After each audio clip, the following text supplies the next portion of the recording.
Support for Elwood City Limits is brought to you by Facebook, Facebook.com/Elwood City Limits, Twitter, @ECL Podcast, Tumblr, ElwoodCityLimits.tumblr.com, and Gmail. ElwoodCityLimits@gmail.com. And from listeners like you. Thank you. And my free time. Got to get that in there.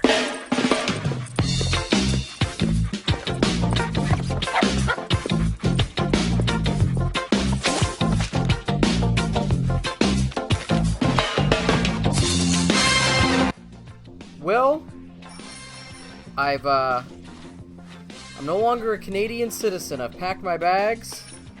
I got my passport. I'm now a proud resident of New Donk City.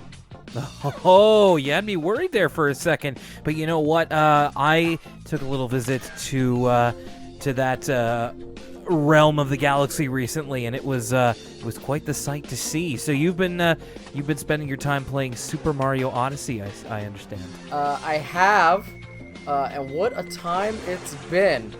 What a joyous experience. And so far, one New Donk City is the highlight. I'm so excited to see what other nooks and crannies there are to explore in the vast world of Mario Odyssey.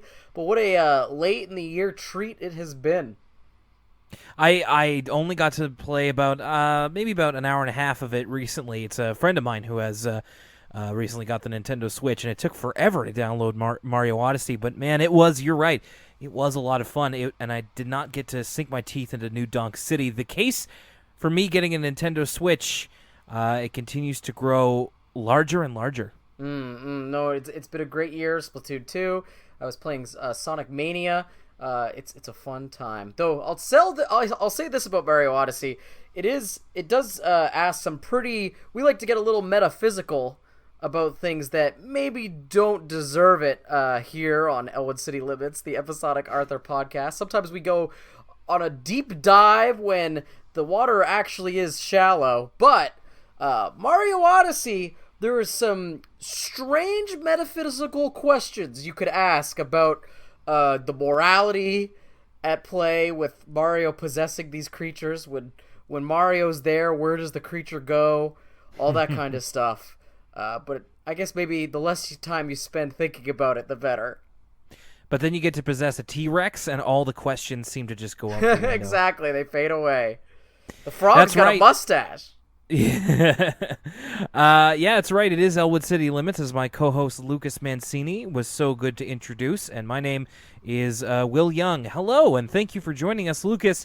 Not only is it, the days of Mario Odyssey, not only is it the week of Halloween that we're recording this, but this is a special day for our podcast. This is the final episode of Season 2 of Arthur. My goodness, it's been a long road. I think I sang that last time when we were the final final episode of Season 1. Knowing that, I had forgotten. I know you had told me that. Knowing that, this is a weird one to finish off the season on. Yeah, it's true. It seems like I kind of thought, I wasn't even sure if this pair of stories would be in this season or not. But it does seem like a weird one to end on, especially considering that Season 3 really starts in a special way. Anyway, we will get to all of that in due time. Before we get into any part of the episode, just want to throw it over to our emails over at elwoodcitylimits@gmail.com. We did get an email from a listener by the name of Mandy, and she saw fit to list her top 10 Arthur characters. Are you ready for Mandy's top 10? I was going to say top 10. I don't have a joke here, but I was going to mention Billy. I was like, where's Billy? We're getting an email from Mandy, but where's Billy at? You know what I mean? I want to hear from him. It's a little beyond my depth, unfortunately. You don't remember? What is it? I do remember the Grim Adventures of Billy and Mandy, but I just didn't watch that show when I was younger. I didn't really either, but didn't have the Cartoon Network. It seemed edgy for the time. I don't really have a lot of experience with it either, but death as a main character in a kids show, it seems edgy for some reason to childhood Lucas. Anyway, I'm sure Mandy's sick of hearing about that. I'm sure she gets, where's Billy all the time? So what's her rankings? And it's Mandy with an I, so a little bit different in that respect as well. Starts it off, she says, "Hey guys, I'm going to list my top 10 Arthur characters. Here's Mandy's top 10. Number 10, Francine. I really don't like, but she does make the list. She can be funny at some times, and her and Arthur like each other." We go to number 9. It's Mr. Reed, a.k.a. Dave Reed. He makes great food. He seems like a dad that would be fun. I mean, she doesn't really know if he makes great food. She's kind of going on third-party information, but I guess we can assume he's good at his job. Number 8, Mr. Haney. He has great lines and is so funny without trying to be. Very true. Number 7, Rattles. Mandy says you will find once you get into the 20th season that he gets a lot of character development. That's something to look forward to. I can't wait for all those Rattles arcs. Number 6, Arthur. No, he's not my favorite. He gets all the screen time, so he has his good moments, but I feel like he's rather normal. Not even cracking the top 5. No. At number 5 is LaDonna. She is in the 19th season and is in the new Halloween special, which actually just aired, I believe it was last week. LaDonna is a rabbit, so her and Buster make great shipping. I wouldn't know anything about that for a multitude of reasons. Speaking of which, number 4 is Buster. He laughs at everything, and, well, he's Buster. Can't disagree there. That's all you need, baby. Number 3, DW, the best little sister in the world. Wink, wink. Controversial choice, but I agree as well. Number 2, Binky. He is a lot of things and gets better every season. Oh my gosh. Could you imagine? Season 20, Binky is like... Binky's like the Omar of the Arthur universe, like, with similar amounts of depth. I cannot wait. I'm at the edge of my seat, Will. What is number 1? Number 1 is the brain, because Mandy says he reminds me of myself. I would do the same thing he did in Love Notes for Muffy, and he is smart in science like me. So Mandy, a little bit of a vengeful streak. I guess so, yeah. Now I have all sorts of questions about Mandy. That's a fun list though. If any other listener wants to give us their top 10 Arthur anything, send it our way. Yeah, especially if it's out of the ordinary in any respect. Okay, so final episode of season 2. Let's really get into it. I said last week I was really looking forward to this one. First part is how the cookie crumbles, and we kind of start this episode off pretty literally because it's kind of the main Arthur gang as cookies, and they're kind of inside of a cookie jar and looking to escape. And as soon as this episode started, I realized I shouldn't have watched it while I was hungry. I actually ate a Fiber One cookie not long after seeing this sequence, so I was in the same boat. But I'll also say that this whole, I just had so many questions. So first of all, they've all woken up as if they've been turned into cookies, so it's like they haven't always been cookies. Right. And there's a weird vor undertone to the whole thing, which the less said about that, the better. But Muffy knows that they're sentient. It's not a case of a misunderstanding where the cookies are trying to escape the cookie jar and Muffy can't hear them, a la the movie Sausage Party. Muffy knows that they can talk, but she's like, well, I made the cookies, I get to eat them. Them's the rules. Which there's something very icky and unsavory about the whole situation. And then to top it off, as far as we know, this imagination sequence ends with Muffy succeeding in eating them. We get Muffy, the shadow of Muffy coming towards them, and then a fade to black. So fill in the grim details with whatever your mind desires, I guess. Yeah, you're right. It is a little bit troubling if you think about it too much, which, hey, that's what we're here to do. So it is rather troubling.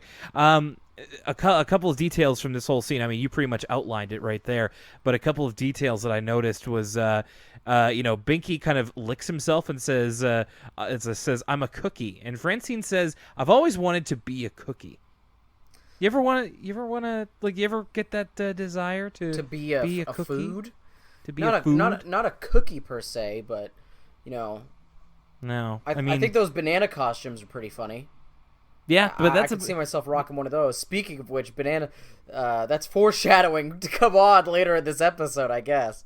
The bananas in pajamas, they seem like they have a great time. When the gang as cookies are running away, Binky does a real cartoon run in place. He does he does like a bunch of steps in place and then starts running, which I thought Whoa! yeah, this is a real Tom and Jerry kind of moment. And of course, I have the note here of how did Muffy create life through baking? That's the other thing. Muffy's like Question mark. Muffy's like, this is like Ridley Scott directs Arthur. It's Prometheus 3. Muffy has created life. It's like it. Oh man, especially since you brought up the fact of like they were clearly not cookies before this. So I guess I'm glad that the cold opens exist in their own little universe, and thankfully this is not the plot of the episode. It's almost like a little bit of a Goosebumps novel here, just in time for Halloween. It kind of reminded me of the Magic School Bus episode where they're stuck in the oven. That always really scared me as a kid, just because it's like horrifying.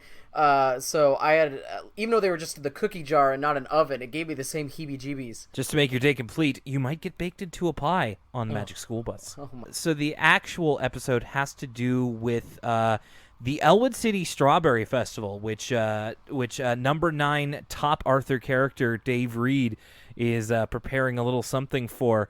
Looks pretty good, actually, compared to some of his other culinary inventions. And it's funny, as a kid, I would have kind of had the same questions about the Strawberry Festival that DW had, and especially because her dad introduces it as like it's the biggest holiday of the year, and DW is like, more like, is it more important than Christmas, more important than Easter or what have you? And then Dad's just like, well, it's the biggest holiday this week. Which is a funny line. But yeah, like you and I have actually lived in an area where there's a festival dedicated to apple blossoms. Yeah, so it's not uncommon, especially in smaller towns, to have like, it's the honeysuckle festival. Like, if there's something unique to that area, especially if it's rural, it gets celebrated usually in the spring. It's not an uncommon practice. Or a fall fair is similar, but kind of different because there's no parade or anything. Yeah, it's very reminiscent of like a small town, which Elwood City is a city, so it's but still very regional as it is. DW is still a little bit confused by the Elwood City Strawberry Festival, so she has Grandma Thora. She asked her like what it is, and she also asked if she likes strawberries. Do you remember when you were a kid and like you had to ask people what you liked, like you weren't sure what you liked? Not really. I had a pretty good idea of what I liked and what I didn't like. I mean, I would ask, would I like this? Like, because there's a lot of new experiences when you're a kid. So, like, if there was something I haven't had before, I would go to my parents and be like, from what you know, like, from context clues, would I enjoy this new thing? Which is kind of similar but a little bit different, but I don't remember ever saying, do I like this? My sister told this story at Sunday dinner just a couple of days ago. She was talking about how when she and I were kids, she used to convince me that I didn't like Reese's peanut butter cups when we would go trick or treating, so that she could take mine for herself. And I used to be like, I don't like them? Okay, well then I guess I don't like them. I mean, props to your sister on that hustle. Yeah, so it took a couple of years before I was like, hey, wait a minute, I do like these. So I guess for some kids, there is a time when they are highly suggestible, even to such inherent things as like their own personal taste. The whole kind of idea of this episode, or rather the plot of it, based around the Elwood City Strawberry Festival, Muffy seems a little bit nervous about it, and then Francine kind of acting as her inner monologue / Muffy's vizier is kind of like, this is why Muffy is upset. Like, she entered the strawberry dessert contest last year, and she got some guff for it because people thought that she only won because her father, Mr. Crosswire, was the judge. And Francine says it's making her crazy. So a couple things about this. One, Francine comes off as kind of an explanation machine in this sequence, but I mean, it's necessary to sort of, like you said, get that view into Muffy's psyche, though it is a bit clunky. There's other ways they could have showed this flashback. Other comments. One, collusion. I absolutely agree with people calling into question if Muffy won because they had her dad as one of the judges. Get Paul Hollywood and Miss Mary Berry to judge this thing, some professionals. What does a car salesman / local capitalist know about good baking, besides that it's his daughter doing it? So I think people are absolutely in the right to question Muffy's win last year, and she's on the clock. She better deliver. I want to get into this a little bit in just a minute or two when we talk about what exactly she won with. So Muffy is really trying to think of something that she can make the next year, or rather, sorry, for this year, to prove that she won it fair and square. So they all go over to her house to cheer her up. As soon as they walk in, this didn't make any sense to me. You know, like Muffy's got like a plate of strawberries and is like trying to think of stuff. She even has like a couple of bananas by her seat. And as soon as they come in, they're like, "Hey, Muffy," and Binky's like, "What do you got that we can eat?" And Muffy's like, "Nothing." I'm like, "But strawberries! There's strawberries right in front of you. Just eat the strawberries." I didn't pick up on that, though I do like that Binky's the type. It's a very, like, Leon from Curb Your Enthusiasm attitude, walk into someone's house and go, "So what's the food here that I can take?" It takes a level of self-assuredness that I don't have, but I wish that I had, because that is often the question that I think in my head whenever I'm in a new place. Muffy, she's really trying to think of an idea.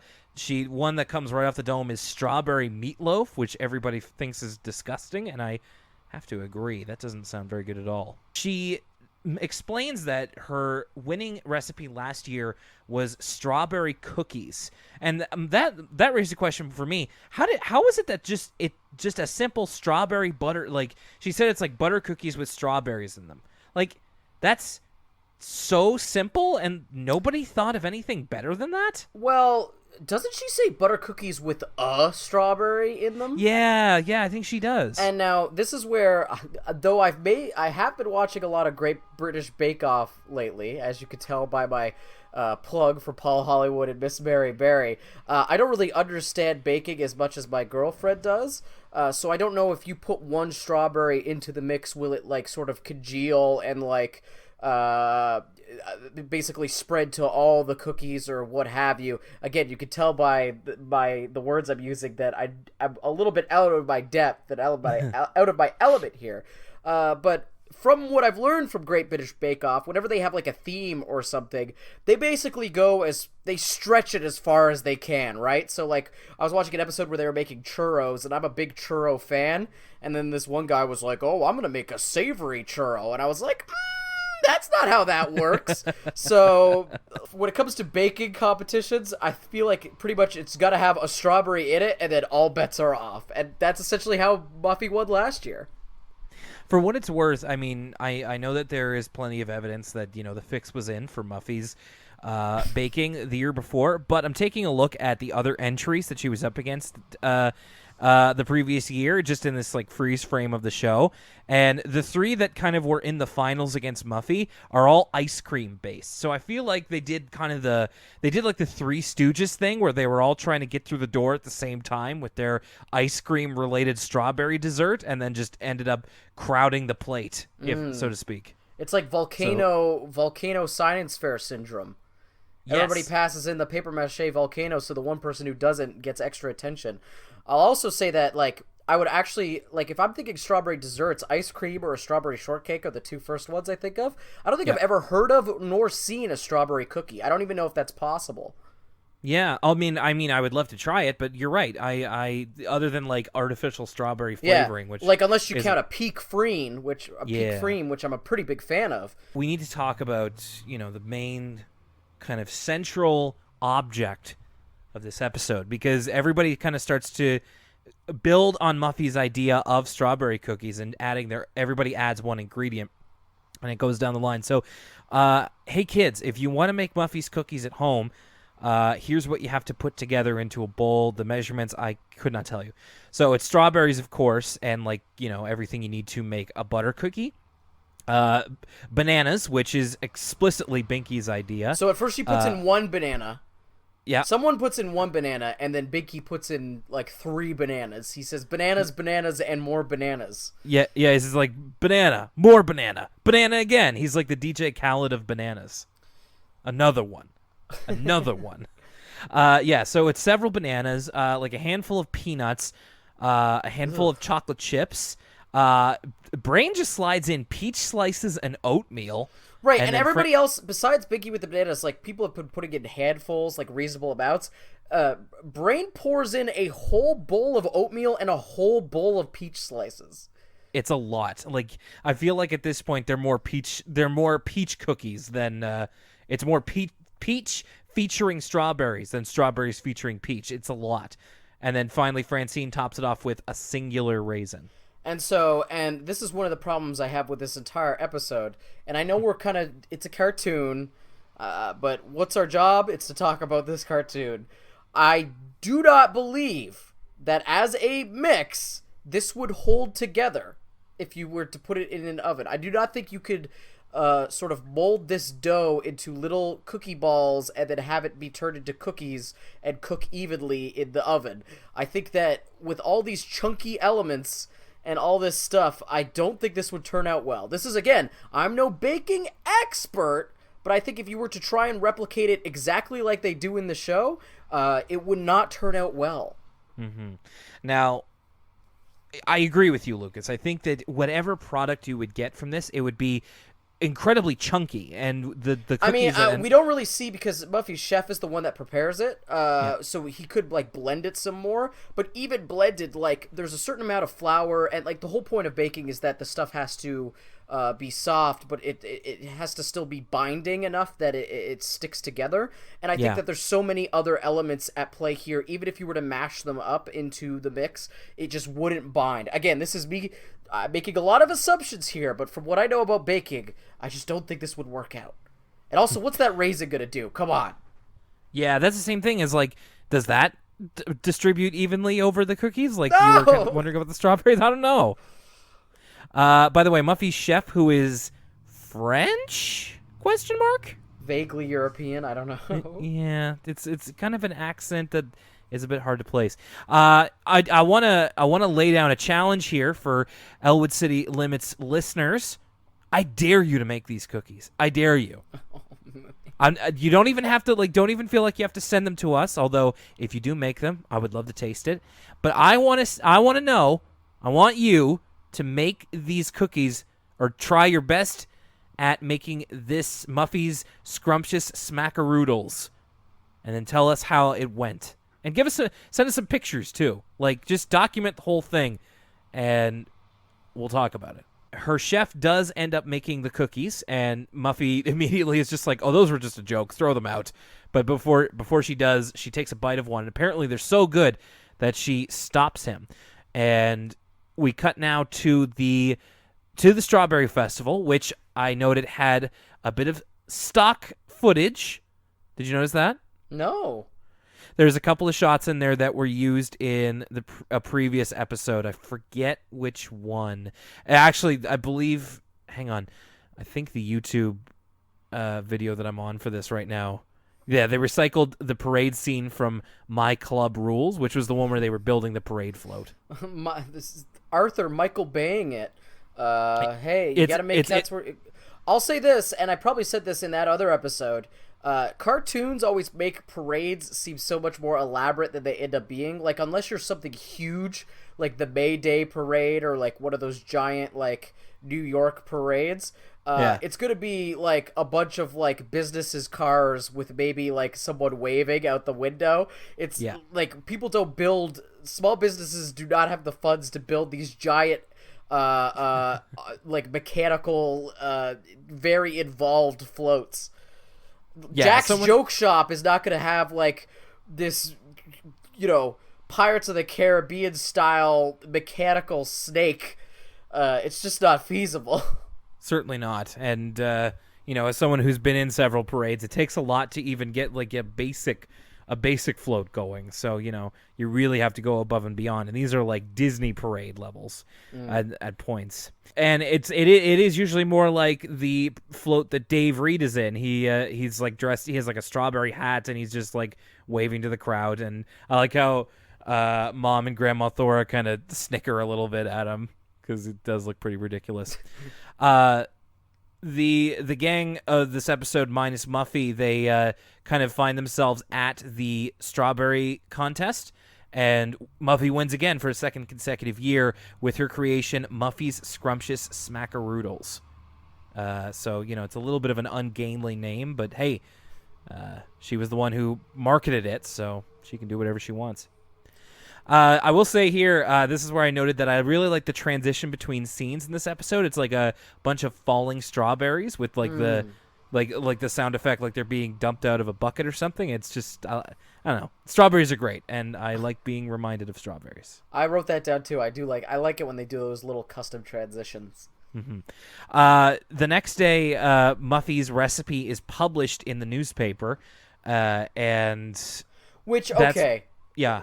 That was a good time to get into this, because I saw it coming that Muffy's gonna it's pretty obvious Muffy's gonna enter in the recipe that they all kind of collaborated on, and Muffy could have gotten away with the perfect crime if she didn't blow up her own spot and have them publish the recipe in the newspaper. There's no need. Also, probably my biggest problem with this entire episode is going to come up later. Keep in mind that the recipe was published in the newspaper. I just want you to keep that in your mind's eye for later on. So Arthur sees the recipe in the newspaper and wonders if he and the rest of his friends got credited, but they did not, which he, Francine, and Brain take exception to as they are meeting up in the treehouse with the article. And then Binky comes in with this. This is almost like a Simpsons level joke. And Binky's it's like, I just read this. Can you believe it? These sneakers are on sale. And I looked at the ad. It looks like they were Converse for $15, which is a pretty good sneaker sale for brand new Converse. You kidding me? That is darn good. But then Francine flips around the newspaper and Binky reads it, and we get the line of the episode, which is repeated. I might be able to make a supercut out of this. Stay tuned and see if I actually put it into the episode. But you know what I might try and do is see if I can play them all at the same time. Oh, classic Red Letter Media style. I'll say it once. I'll say this. I think it's repeated 2 times too many. I was getting annoyed. It's kind of funny that Binky's almost to a Minions level obsessed with bananas. That's especially funny for when you're a kid. I remember being a kid, someone saying taco was really funny way back in the day. But as an adult, this just kind of got on my nerves.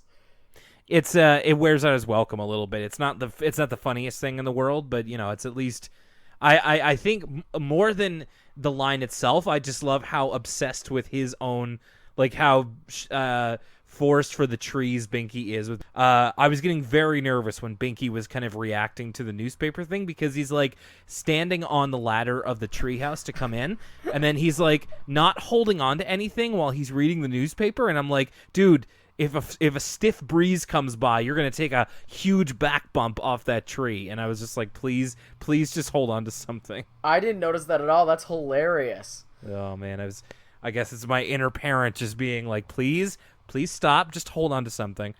So I'm always up to this point, I've been pretty critical of Muffy. I still don't think they've given her character due diligence and fleshed her out. I'm starting to think that she's going to be pretty much one-dimensional forever. But in this episode, and I'm going to take a maybe controversial stance here, I am so Team Muffy in this episode, it's not even funny. These guys are getting so up in arms because, I threw in 3 bananas, I should get credit. Okay, 1, you guys were just goofing around. You did not know you were, contributing to, a recipe. So you only want the credit after the fact. 2, like Muffy says, Muffy actually does a pretty good job of defending herself later on in this episode. Muffy was the one who entered the contest. It's Muffy's oven. Like, she's the one where this whole thing is predicated on her having the drive to even do any of it. These guys were just like, throw in a raisin. So they're all up in arms because we didn't get any credit. But you know what? None of that would stand up in a court of law. You guys didn't put anything in writing. Muffy's covered her tracks in that respect. So you wouldn't even have known about it if she didn't print it in the paper. So sorry if I'm not so sympathetic that you're not getting credits for coming up with the great idea of 3 bananas in a cookie dough. Wow, this is a lot more cutthroat than I thought. I didn't guess that you would be on Muffy's side, to be honest with you, because I disagree almost entirely. I think Muffy comes off horribly in this episode. Oh no, I was cheered for Muffy. There's a moment in this episode where I'm like, yeah, Muffy, yeah, like, get yours. But we'll get to that later on. I did write down the morality in this episode is surprisingly relevant these days. I feel like we hear more and more about people who are getting snubbed from work that they did on like a joint project and have it like be be credited to just one person. I'm afraid I can't give you specific examples, but no, I'm far more on the side of the kids. Now I know that it's not exactly rocket science to just put more ingredients in there, but at the same time, it's like Muffy. This clearly, we all know, we all saw this is not her idea, and without them, she would have had to go with basically the same thing and probably would have just lost. And but they not don't, giving they not only giving them any care time. because they only care because she's successful. Like they want.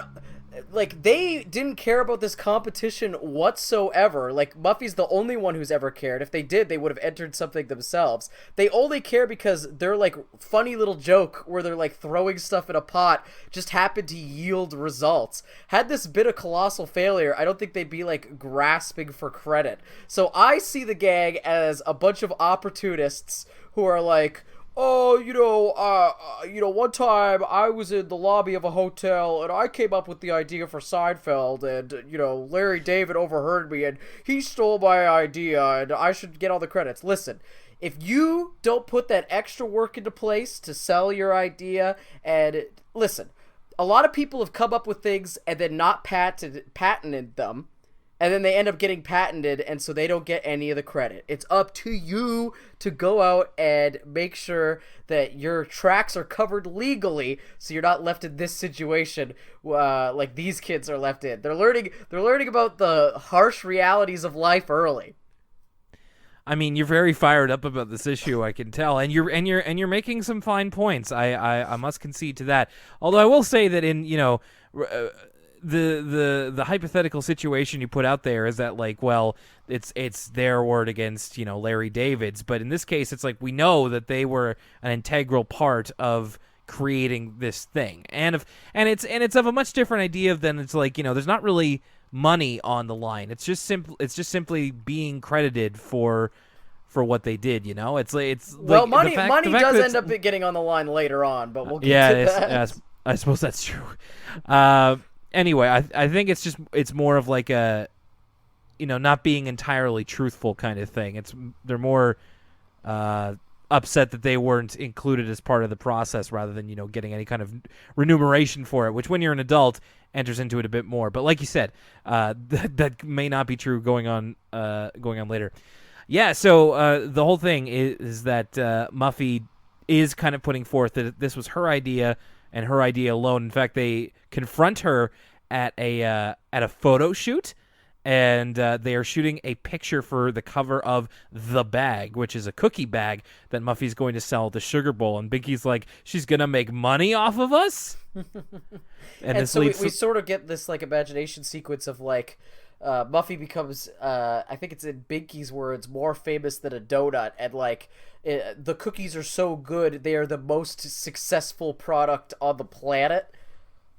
Yeah, Muffy becomes like Chocolate Chip Charlie, and so she's the most successful store in the history of buying stuff. That's Muffy's Cookie Castle, which even relocates to the moon and makes several franchising opportunities over there. This is kind of where Muffy makes her argument for herself, which is that She owns the ingredients. She owns the oven. She put it forth. And I'm not saying that that's even the bad argument. Muffy owns the means of production. Man, speaking of relevant in 2017, the gang is trying to seize the means of production. I didn't even think of that. So she does kind of kick them to the curb a little bit of just like, I don't need you guys anymore. But then it kind of comes back to bite her later because she needs to make more of these cookies, and she never took the time to write down the recipe. So she kind of has to go and do it just kind of off of instinct. And so this is my biggest problem with the episode. Okay, I think I know what it is. So I wrote down here, Muffy says, I don't have it written down. And I was like, just get it from the paper? Yeah, it was... what did they write in the paper? The only way this makes any sense whatsoever is, like, if the ingredients in the paper was, like, very, like, non-specific. Like, oh, it's got bananas and a raisin, and, like, it didn't have exact measurements. But, like, Muffy, who printed at some point it would have had to have been written down, because they can't just like make it up by taste like in the paper. Like they had to figure out that information somehow, and I'm assuming they didn't interview the gang, so it was printed somewhere. It's just a huge plot hole. And it's funny, we don't often like point out that there's like giant plot holes in Arthur. It's usually pretty good about this, but this is a glaring plot hole. Yeah. So Muffy tries to recreate it, and with greater and greater failures every time. At one point, she tries apples in the recipe, and at one point, she tries pineapple. Now, as bad as these cookies are, it broke my heart a little every time to see an entire tray of cookies being dumped into the garbage. At this point, Muffy is desperate. She has not been able to recreate it by herself. But the kids do remember exactly the recipe, and they've wrote it down, and they are committed to never giving it to Muffy, who actually does kind of come crawling back to them. Like she's got all kinds of dough on herself and everything, and she sees them at the treehouse and kind of goes for everything except begging to get the recipe. And eventually, she just kind of give a facetious apology. In fact, she says, I'm sorry you feel like I cheated you, which is the most non-apology thing ever. And so basically they give her an ultimatum that she can either continue on the path she's going on and become wildly successful with her new cookie franchise, or she could pick friendship with them. And then there's this moment where like Muffy, like she keeps leaving and coming back just to be like, this is the real recipe, right? And they're like, yep. She's like, you guys didn't mess with it on purpose so it tastes bad, right? They're like, yep. And she's like, okay, see ya. And I'm like, heck yeah, Muffy, you do you. No, they got no legal recourse against her. They had nothing in writing, so as far as the court of public opinion is concerned, it's her opinion it's her story against theirs. I say this facetiously, of course. Of course, friendship's important, and that's the real moral of the story. But it was funny to me that, at least in this moment, it's like, yep, Muffy chose wealth, like, see ya. And I think we even get a line from Francine who's like, oh man, I thought she'd choose friendship. Well, it's pretty cold because like they give her the recipe in like good faith. One of them is just like, so are you going to credit us this time? And Muffy, with the recipe in her hand and not even like out of the treehouse, is just like, I don't think that's going to be possible. It's like cold-blooded. It's funny that it took Muffy doubling down on her worst attributes to get kind of a rise out of you, because I wrote down that she's like downright villainous at points. Maybe that's what I like about it. Like, instead of her just being like, I'm rich, like her being like cartoonishly like over the top. I feel like I get entertainment value out of that, at least, besides her just being like a very simple character. So the more over the if they're not gonna flesh her out any, going super like, Daddy Warbucks with it is a way to have it work for me. Okay, I see what you're saying. So of course they've been very burned at this point, the friends have, and I will note here that Brain just kind of disappears halfway through this episode. Yeah, he contributed his peach and oatmeal idea and was never seen from again. Yeah, because it pretty much is the end of the episode here as they're going by the sugar bowl and they're just like, I don't think I can ever step a foot in there as long as they're selling those cookies. Muffy comes out with the new bag, and it's instead of Muffy's picture on it, it says Muffy and Friends. And the cookies that she made with the recipe are all shaped like the kids.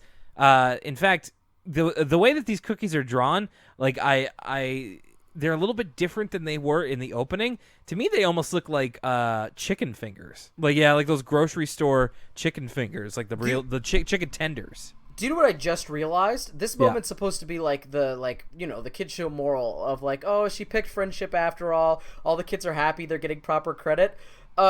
She is still reaping all the benefits. I just realized, like, they're getting credit, but the buck stops there. Like, Muffy is still 100% making all the money off of this idea, and now she's even using their likeness. But it is a little bit of morality that helps to sway Muffy. She says that, she talked about it with her dad, who told her a lie is a lie even when you get away with it. And being a car salesman, he won't stand for any lying. That's a funny little car salesman dig for the adults out there. Yeah. So they decide that Muffy's like, that now we can talk about my recipe for next year. And Francine's like, whose new recipe?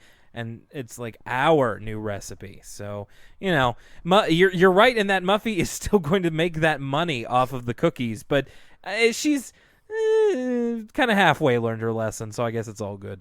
And now a word from us kids.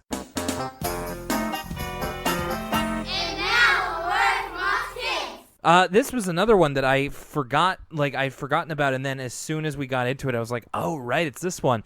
This is actually really cool. It's a group of kids from the Perkins School for the Blind, which I looked up on Google. It's located in Watertown, Massachusetts, and it's how kids at this school make cookies themselves. I just thought it was like it's neat seeing them go through this whole thing of just like. As a kid, I was like, oh, I didn't even realize that this would be a different experience for kids who can't see or who are visually impaired. And it's awesome to see a different type of school featured here rather than, your normal elementary school in the Boston or Massachusetts area. I'll also say that their cookies turned out better probably than any cookie I could make.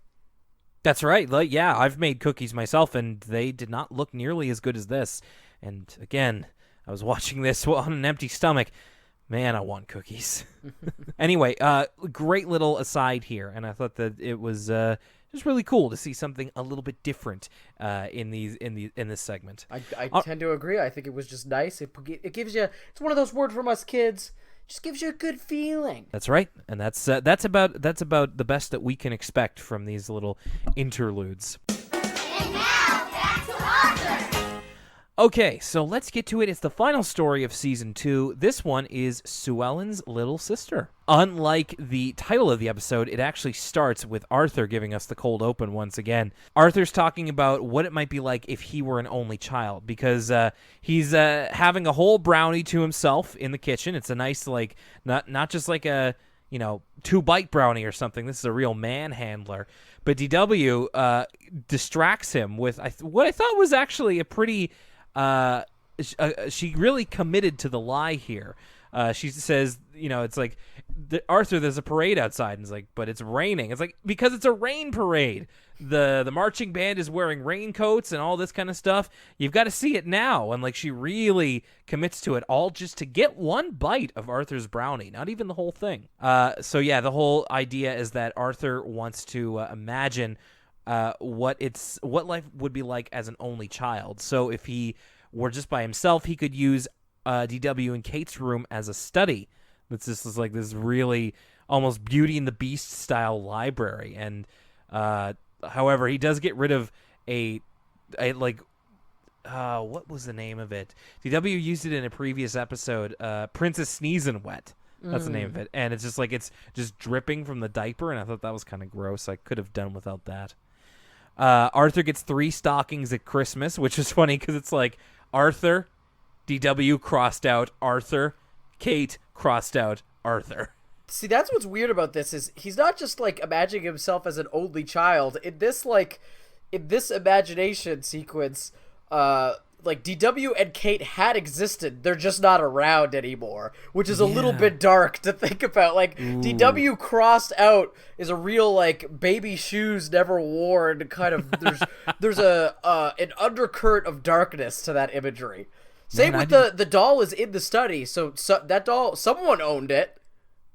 Did not even think about that. That is rather disturbing. And then the best of all, Arthur says he'd never have to compromise. And he's got this, like, Bionic Bunny playlist that he's going to watch. It's just like, we're going to watch the new episode, then we're going to watch a rerun, and then we're going to watch this tape of my favorite Bionic Bunny episodes. It's like Arthur's Bionic Bunny playlist is what I do when I live alone, but except replace Bionic Bunny with wrestling. First, we're going to watch the Smojo match. Yeah, and then we're gonna go back and we're gonna watch. Yeah, I see what you mean. We're gonna watch this progress show, and then I've got this best of PWG DVD. Okay, then I do the when I had UFC Fight Pass, I would do the exact same thing where it's like, okay, now we're gonna watch Nogueira versus Bob Sapp, and then since we're on the idea of slams, we're going to watch Rampage Jackson doing that powerbomb, and then since we're talking about Rampage Jackson, we're going to watch him fight Vanderlei Silva. Like, yeah, you go down these rabbit holes, so I see where Arthur's coming from. But he concludes that the best thing about having a little sister is that he can blame things on her that she didn't do, including eating the last brownie, as Arthur just did. So as, you know, for all its waxing poetic the first episode about, oh, you shouldn't lie even if you're going to make a ton of money, this episode sure makes it be like, oh yeah, Arthur lies and it's just fun. No consequences. That's a great point, actually. I didn't put that together, but yeah, that's that's there in black and white. Arthur just straight up fibs, and I imagine that DW would have kicked up quite a stink about not having eaten the last brownie, so I don't know if that actually made things easier. So this is a Sue Ellen Spotlight episode, which is very nice that we finally get one of these, a little bit deeper into her character. It starts off at the annual picnic, as seen on a banner. Annual picnic, and I guess they can't be bothered to name it. And so everything there is kind of sibling-themed. Sue Ellen is there with her parents, and she's, of course, an only child, and she sees everybody else kind of interacting with their siblings. So DW and Arthur are doing like a three-legged race, and a wheelbarrow race. DW says to Sue Ellen, like, maybe there'll be an event for lonely children next year. And Arthur, cold as ice, he says, it's only children, DW. A lonely child is what you're going to be when I sell you. Yeah. So maybe in the cold open, Arthur successfully sold his two little sisters. Oh my God. Yeah, it doesn't make it any less dark. In fact, it might make it darker. Maybe indeed he sold them. Let's just say he sold them to an orphanage, and that'll be kind of what we go with from there. I don't know if that's how orphanages work, but sure. It's not, but let's just keep going. Sue Ellen runs across Francine and Catherine, and I actually like this too. It's Francine and Catherine. You know, normally they're at odds with each other. But this time, no, they're just kind of having fun. Like, Catherine is teaching Francine some cheerleading drills, and then kind of gets in a bit of a tickle fight with her. In fact, we see here, I think this is the first instance of Francine's nickname from her family, Frankie. Yeah, and I have a cousin named Frankie, so I hadn't heard them call Francine that before, but it fits. She seems like a Frankie. Yeah, I think it works, and it was just really nice to see them, you know, not necessarily each other's nemesis in this episode. But as the day wears on, you know, there's like fireworks and all this kind of stuff. Sue Ellen every once in a while, it just kind of cuts back to her as she's watching everybody with siblings. She just goes, and they do that like, I feel like 4 or 5 times of just siblings having fun. Speaking of, banana was my idea. That's a little bit repetitive on its own here. On the car ride home, I loved this. Sue Ellen's just like, Mom, Dad, you know what I want for my birthday? A brother or sister. And then her mom and dad get the look on their faces like, oh, well? Well, another thing I like about this is that it's actually very realistic because it's already been established that, like, Sue Ellen's family, they're very worldly. Like, they travel all the time. Mm-hmm. Sue Ellen's been to all these different places, and so they actually have a very realistic explanation for why Sue Ellen doesn't have a brother or a sister. I don't remember what they say, but they basically say like, well, we live this lifestyle because you don't have a brother or sister. We could afford to travel all the time if we did, which is very realistic. Yeah, and as they even say, aren't you excited to go to India this year? And Sue Ellen's like, yeah, but it'd be more fun with a brother or sister. And of course, it's because she doesn't exactly get what the process of a brother or sister exactly entails. So back home, Sue Ellen's talking to her bear. Chester is his name. And No relation to the cheetah. No, or no relation to Stanley either. But another very proper British name to give a bear. Sue Ellen is kind of thinking about who would be a perfect brother or sister, and kind of there's the sequence here that pretty much lasts almost the whole episode is that she's kind of screening her friends to be potential brothers or sisters, to kind of just cut and paste them out of their lives and into hers. So the first one is Binky, who she thinks would be really helpful because he's an older brother and would know more than her and is like physically stronger than her as well. And the way they play this out in her imagination is that like I think like a ball gets stuck up high, or no, there's a frisbee on a roof, and so because Binky's so strong, he like tosses her up to get it. But yeah, it's animated in a way that looks just crazy because he grabs her by the ankles and like throws her up into the air by the ankles and then catches her by the ankles, almost as if they just reversed the animation. And it's like, if you do that to a real life person, that would result in serious injury. I was thinking that too, of just like, that's probably the least likely place you should throw somebody. Like, try by under the arms or something. Seeing someone caught right side up by the ankles, there's just something weird about it that it doesn't fit. It's like a dog standing on its hind legs. Yeah, you just kind of expect their legs to crumble and just the rest of their body. Like it's not a very stable place to hold somebody. Especially because she stands like straight up. Like I know at like Cirque du Soleil, if he was to then like proceed to swing her under like by the ankles, that would make more sense with all the forces at play, but it's like a vertical drop into his hands by the ankles, like you just half expect her knees to blow out. So that's kind of what she has in her mind, but then she kind of takes Binky to the sugar bowl and asks her if she should be it's like an oceanographer or like maybe an archaeologist or something. An artist. She asked if she should be an oceanographer or an artist. To which Binky's like, I don't know what an oceanographer is, and Sue Ellen's just like, it's somebody who studies underwater life, and Binky's like, that's a dumb thing to study. Yeah, you should study something cool like worms. And then Sue Ellen says that there's no such thing as a wormographer, and there isn't something with that name, but there's absolutely people who study worms, so she's dead wrong about that. And she also like kind of helps Binky pick a career, because Binky's like, I'm gonna be the first wormographer.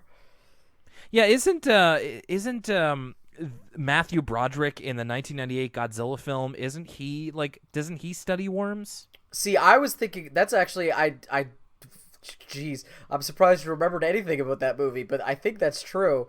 I was reminded of that lady from that one Best of the Worst episode where it's just a videotape on worms, and there's like the worm lady who like has all these songs about how cool worms are. I don't think I've seen that one, unfortunately. I'll have to look that up. It's very disturbing. So Sue Ellen, Binky's a bit of a bust, so her next person is Brain, who does kind of take her down the path of like what would it be like to be an oceanographer, but then he's so smart that he just kind of makes her head spin with all of it.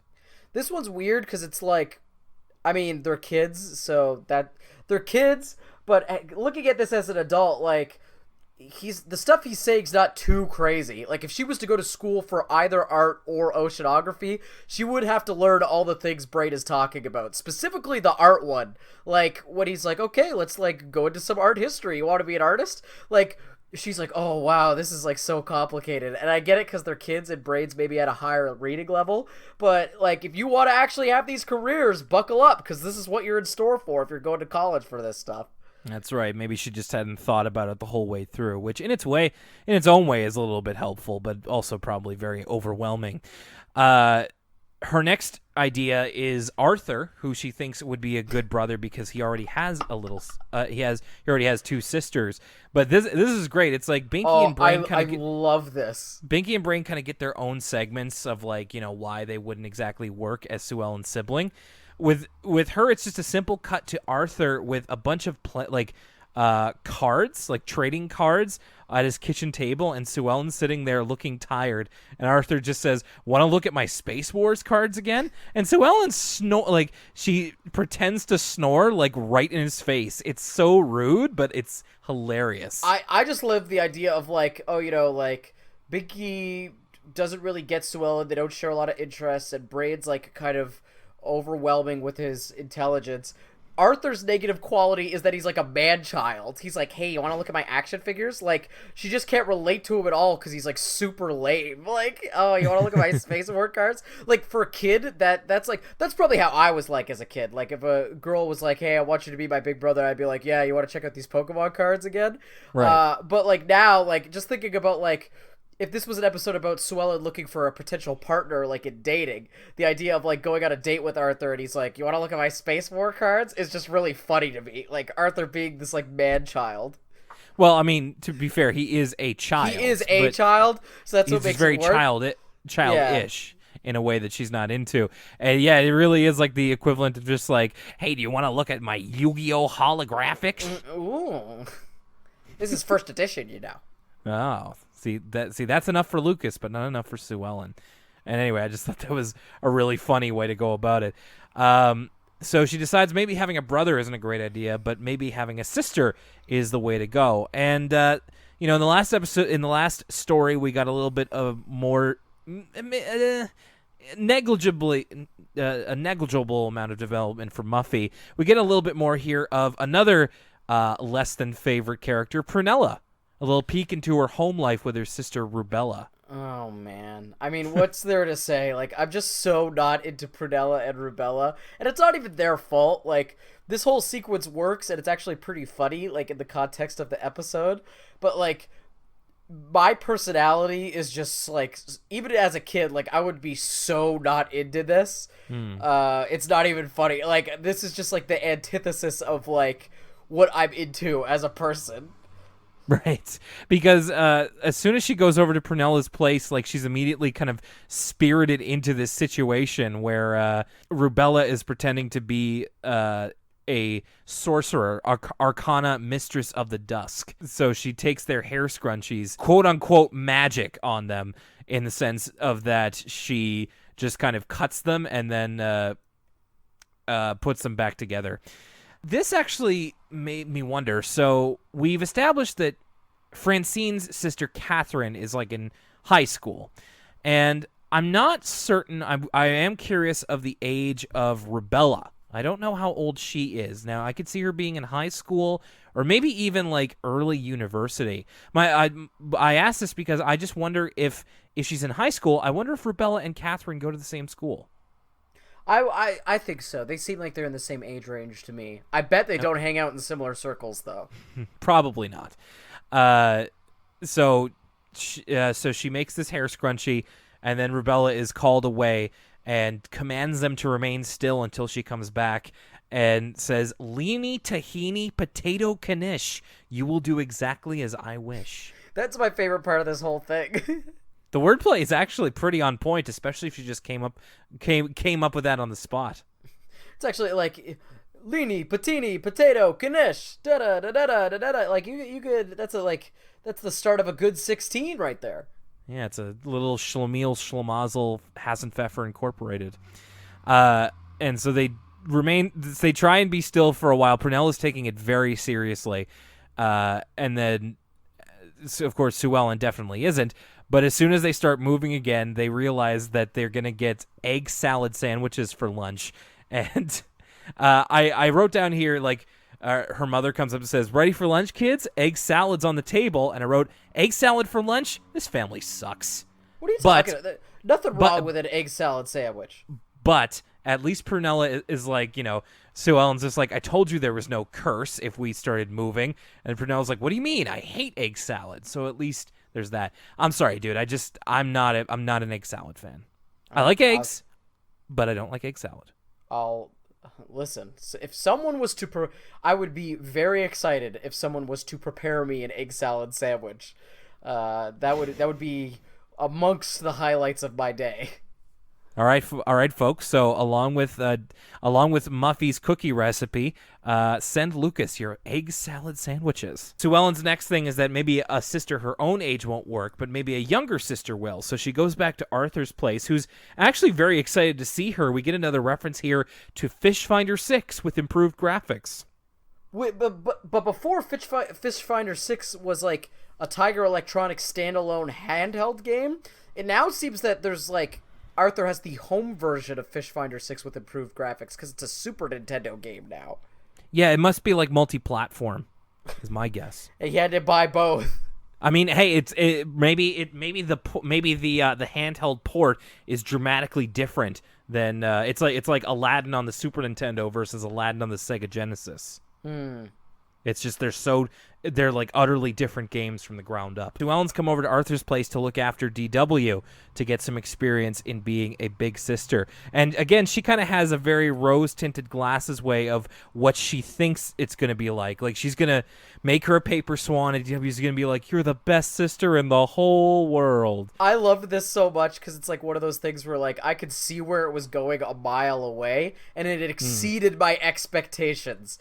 Like, I love that, like, it's a really simple joke, like the contrast of like, oh, I expect this to be perfect, and then immediately contrast it with something terrible.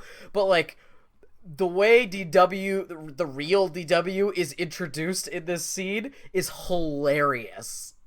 You know, this actually is probably the best part of the episode, just because of the setup and the payoff. Oh, the comedic timing is so wonderful. Like, even Arthur says, like you want to actually take care of DW, but don't you know what her name stands for? Disaster warning. Which is a great the first line. time. Yeah, the first time we get that. It really is like DW throughout her misadventures with Sue Ellen it's a little bit of a I put realistic in quotes, but it's a bit more realistic portrayal of a hyperactive kid, because she never does exactly what Sue Ellen wants, and she's really just kind of going by feeling more than anything else. So like, she sees DW. So after Yeah, like we've go been ahead. through this situation where like, oh, it's like, oh, what a great swan, like you're so awesome, Sue Ellen. We have DW, or the real DW, barge through the door and say nothing besides like, I think Sue Ellen starts to talk about like what they want to do that day, and DW just starts screaming, "Piggyback! Piggyback!" Like, not even asking her to do a piggyback or like a question as a statement. She's just like, "Piggyback!" And Arthur just kind of sees this as DW breaking her in. So like, things are only going to get worse from here on. And it's a side to like, we normally see DW as a pretty, you know, I'm trying to think of the word, just like, you know, very composed and like very well-spoken 4-year-old, but this is like her most base 4-year-old instincts. This is this is chaotic DW. It absolutely is. It's the chaos of DW that we don't get to see. Sue Ellen tries to play a game of Simon Says with her, and immediately, and I mean, this is kind of intelligent by DW, she immediately grasps the fatal flaw with Simon Says of just like, it can be really hard to explain to some kids the difference between not saying Simon Says and saying Simon Says. Because, of course, DW is like, you know, Sue Ellen's like, you lose, I didn't say Simon Says, and DW's like, sure you did, Simon. And in fact, she even threatens Sue Ellen. She's like, it's like, my name's not Simon. And then DW's like, then who are you? Daddy, there's a stranger in the house. Like, just starts screaming. It's a gauntlet more than anything. And then finally, Sue Ellen presents her with the paper crane she thought that DW would be so enamored with, but instead DW like throws it out the window to see it fly. Which is foreshadowing for another very famous Arthur moment. I thought this was a nice touch that way. DW has a history of throwing things she's presented with out the window. I'll keep that in mind. Again, it is the more chaotic, temperamental part of DW, just kind of doing what she wants. And then finally, Sue Ellen has enough when DW tries to give her a beauty makeover with hopefully skin-friendly paint onto her face. And Arthur ends it by saying, actually, she lasted a lot longer than most babysitters. Yeah, so we're kind of getting into the wrap-up of the whole thing. You know, Sue Ellen goes home, and, you know, for the first time in her life, she's never been so happy to be an only child. But her parents come into her room and say, we got a special surprise for you, a new little brother. And Sue Ellen is not as jazzed as she was before. And this is where I wrote down, I appreciate that in this episode, having a sibling or being an only child, these two kind of separate states of being, one isn't presented as being better than the other. Are you saying, in conclusion, having a sibling is a series of contrasts? Because the studies of contrast. Yeah. I guess I could be saying that. But I mean, it's usually like in these episodes, it's like, oh, one, like, you know, having a sibling is the best, or like being an only child is actually great. It's like, well, there's drawbacks and positives to both of them. So the end of the episode is that Sue Ellen has gained a new little brother, but in the sense that they are sponsoring a child in a different country. His name is Tenzin, and he lives in Tibet, and he sent Sue Ellen a photo of him. He's like a little panda. Which is like kind of weird. Like, this got me thinking about the idea that, like, in the Arthur universe, like, continents are populated by animals that are actually, like, inherent to that continent in real life. So, for instance, most of the Arthur characters are like bears and rabbits and like animals that you would find inherent to North America. Now, if you really think about this all kind of falls apart because there's monkeys, there's some other stuff that doesn't quite fit this formula. But it's interesting because we haven't really seen like a panda or like one of those. He's a little dark for a panda. He could be like a sun bear or something. But it's an animal that's inherent to Asia, right? So I was like, that's an interesting touch. Like, I wonder if there's like in Africa, there's like leopards and cheetahs and elk and caribou, but I'm not sure. Again, much like the animal hierarchy of Arthur, the more we think about it, the more it all starts to fall apart. So, but I thought it was an interesting touch, and I wonder if they had that in mind or if it's just a coincidence. Yeah, that is a good point. I only started thinking about it as soon as I kind of said it out loud. But the episode ends with Sue Ellen showing him off to her friends. And Arthur says, I think he's the perfect brother, Sue Ellen, because he's 3,000 miles away. Which is a sick burn. I'll also say now that Sue Ellen's family is sponsoring him, maybe he'll be able to buy a shirt that fits. Let's hope so. All right, so the final episode of Season 2, let's talk about it a little bit more critically, in depth. Let's go back to How the Cookie Crumbles. What'd you think, Lucas? I don't know, this episode just kind of annoyed me. Like, I was into, like, hyper opportunistic capitalist Muffy taking advantage of all of her friends and trying to reap all the benefits and kind of succeeding at it in the end. But like, I don't know, Binky was just kind of annoying me in this episode. The gang was kind of annoying me in this episode. I liked all the food stuff. Like, it was fun watching them cook, and like, I just like seeing food in cartoons in a very Studio Ghibli way. It's just something that's fun to me. But besides that, I was like, this is kind of an annoying episode. It's definitely not one I would go back to. How about yourself? Well, I had high hopes for it. Even back to last week, I was like, oh boy, I can't wait to talk about this one because I had some good memories of it. There are some interesting visuals. I like the opening with them as cookies. That's true. I do like that. It's like that opening's wild, and I do enjoy it. I appreciated that it had food in it as well. I really liked just thinking about the different types of food that they were featuring. But I think our problems are a little bit different, as we kind of talked about. You really were a bit more attracted to Muffy as a character this time than I was, and I certainly thought that she came off incredibly bad here. I think that it was just I'm not a great fan of this episode either, but I'm a little bit softer on it because it certainly wasn't a boring episode. You know, in fact, as recently as the last episode of Elwood City Limits we did, I'm thinking specifically of Finders Keepers. I just found that episode a little dull.